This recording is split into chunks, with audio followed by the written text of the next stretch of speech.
Hi, welcome back to my channel. This is Deepika, and if you haven't been here already, I make videos about lifestyle and usually just everything. So, this past year, I've gotten back into the habit of sketching.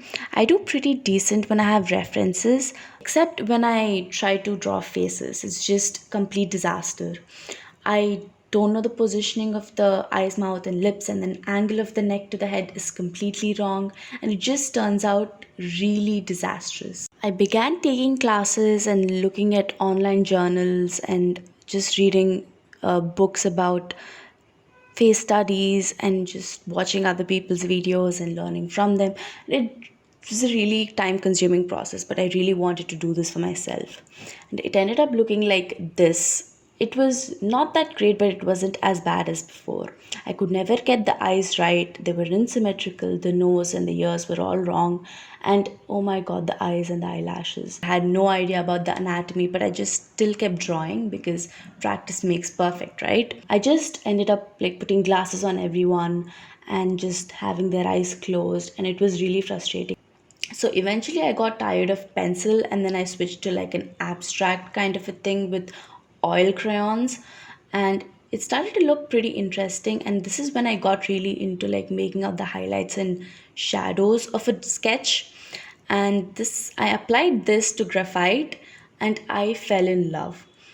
It started to give like this really abstract but put together look, but still I had no clue about the anatomy of the eyes or the nose. The anatomy was still wrong, so I looked into realism, and this is when I actually learned how the eyes were supposed to look and how the lips are supposed to look. And I really took my time. I started drawing these half woman faces, and I they really smoothed out, and I put everything I learned into actual faces, and it started to look good, except when I was drawing a profile. It was insane. It started to look a little harsh because my shading was really intense.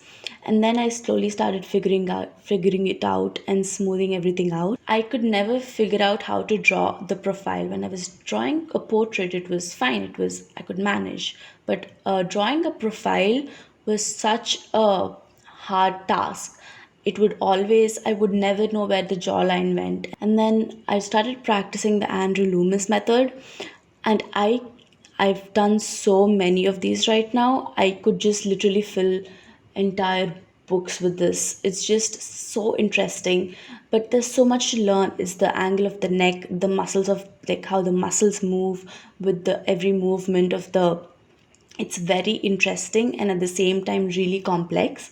So I have a lot more to learn because I have to like dissect each muscle out and make a note of how it moves with each and every head movement. But eventually I started drawing, and then it turned out pretty decent, but not as good as I wanted it to. I think I improved a lot and just got better and better from there. I'm so glad I stuck with this and I did not give up, and I can see a lot of difference from when I begun to now. A year made such a difference, and I'm really happy. So, thank you for watching. I'll see you guys next time. Bye.